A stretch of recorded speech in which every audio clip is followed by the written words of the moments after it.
Bonjour et bienvenue dans cette nouvelle vidéo dans la série des tableaux de déclinaison. Donc tu vois, je prends bien le temps de faire plusieurs vidéos pour que tu aies le temps d'intégrer aussi les choses, pour t'expliquer ça calmement. Les tableaux de déclinaison, c'est quelque chose qui peut faire très peur, mais c'est pour ça que j'ai voulu faire cette série, pour prendre le temps de t'expliquer les choses, pour que tu te rendes compte qu'en fait, c'est pas si compliqué que ça. Donc dans les deux dernières vidéos déjà, on a vu le principe déjà du tableau. Donc on a masculin, féminin, neutre, les trois genres, et non pas comme en français on a juste masculin et féminin, eux ils ont en plus le neutre, et puis le pluriel, mais qui est pareil chez tout le monde, peu importe le genre, et on a ensuite 4 cas, nominatif, accusatif, datif et génitif.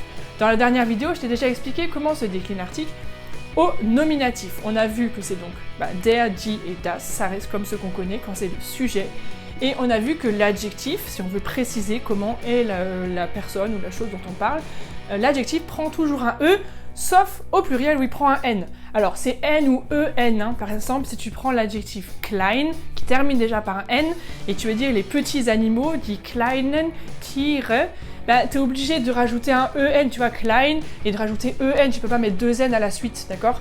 Donc c'est N ou EN, mais en tout cas on sait que ça finit par N, d'accord? Des fois pour faciliter les choses, il faut rajouter EN au lieu de juste N, tu vois ce que je veux dire?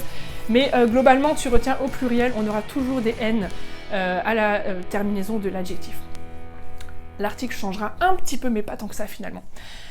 À l'accusatif, c'est ce qu'on va voir maintenant dans cette vidéo, mais avant de démarrer, je te rappelle, si tu ne l'as pas encore fait, que tu peux télécharger mon guide pour apprendre l'allemand en 5 minutes par jour. Il suffit de donner ton prénom, ton adresse mail, je t'envoie toutes les infos, tu recevras plein de conseils pour apprendre l'allemand efficacement, tout en t'amusant.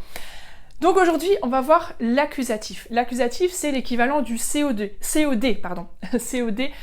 en français, donc le complément d'objet direct. C'est par exemple, le chat mange quoi? Le chat mange la souris, d'accord? Ou il mange qui? Il mange la souris ou la maman, ou j'en sais rien. Et donc du coup, là, ça va changer un petit peu, mais presque pas. En fait, c'est ce que je vais te montrer. À l'accusatif, pour les noms féminins, et les noms neutres, ça va être exactement la même chose, et d'ailleurs pour le pluriel aussi.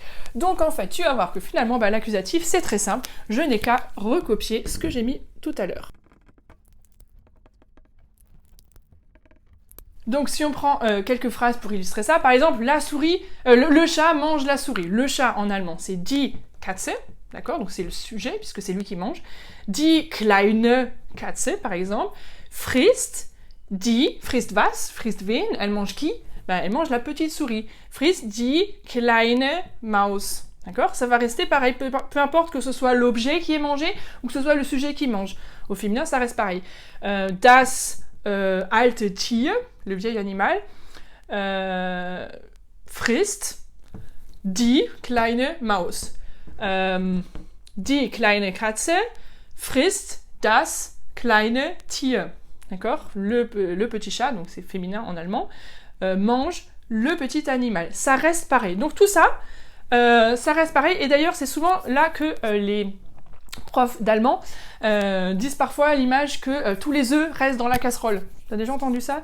Tous les œufs restent dans la casserole. Pourquoi? Parce que, alors je vais pas la mettre en noir, sinon c'est pas logique. En bleu ici, on a... Non, bref, j'ai dit je vais pas la mettre en noir, mais je vais pas la mettre en bleu. Bref. Ici, on a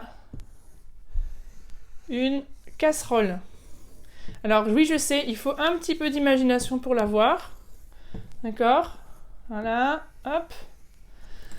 Donc tu vois, ça fait une genre de casserole, avec le manche là, et puis là, il y a le feu, d'accord? Donc ça fait une casserole, tous les œufs restent dans la casserole. Pourquoi? Parce que l'adjectif ici prend toujours un E. En fait, ça change pas, hein. Donc tous ces cas-là, ça reste toujours la même chose. Ça va juste changer au niveau du masculin, puisque au masculin, ça change pas énormément non plus, mais le der devient den, d'accord?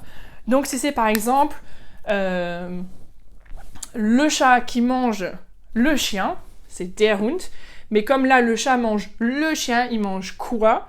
Le chien devient accusatif, et donc il mange den Hund. Die Katze frisst den Hund. D'accord? Donc c'est plus frisst der Hund parce que il mange qui? Il mange le chat, mais on a l'accusatif, et le masculin en allemand devient den à l'accusatif. den Hund, et l'adjectif va prendre aussi un N. D'accord? Donc ce que je t'ai expliqué au pluriel dans la dernière vidéo, ça va être la même chose ici. Donc si c'est le chat qui mange un petit chien, die Katze, j'aime bien parce que moi dans ma grammaire il se passe des trucs improbables dans la vraie vie, mais c'est pas grave. Die Katze frisst den kleinen Hund. D'accord?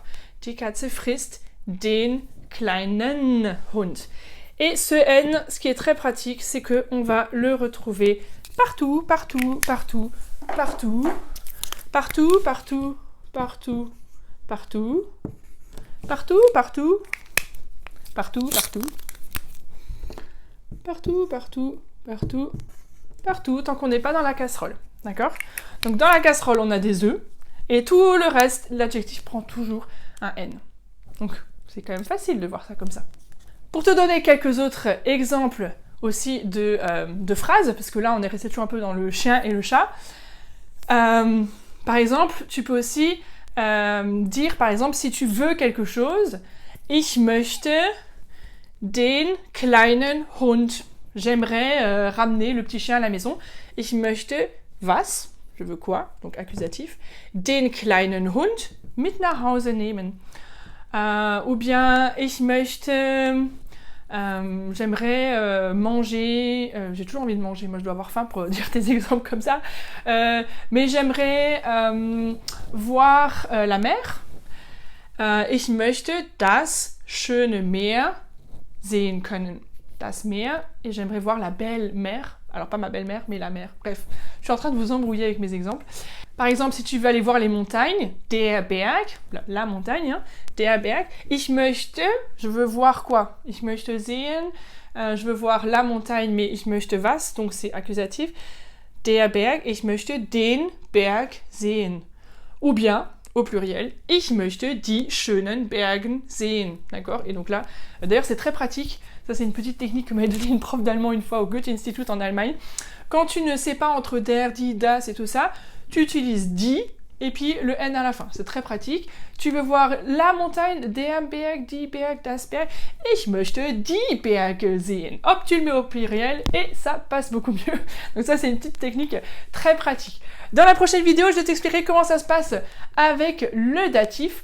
En attendant, propose-moi quelques phrases, essaie de trouver des phrases un peu plus logiques que les miennes avec des chats qui mangent des chiens, ce qui n'est pas trop possible. Mais c'est pas grave, on peut s'amuser aussi avec la grammaire et avec la langue allemande, c'est comme ça qu'on apprend en s'amusant. Donc à toi maintenant d'écrire 3 phrases dans les commentaires là en dessous et tu peux retrouver les prochaines vidéos sur la thématique. Tu as bien sûr envie de savoir comment on va se compléter la suite de ce tableau. Alors abonne-toi pour ne rien rater et puis retrouve-moi sur YouTube, sur Facebook, sur Instagram. Je te dis à très bientôt. Tchuss!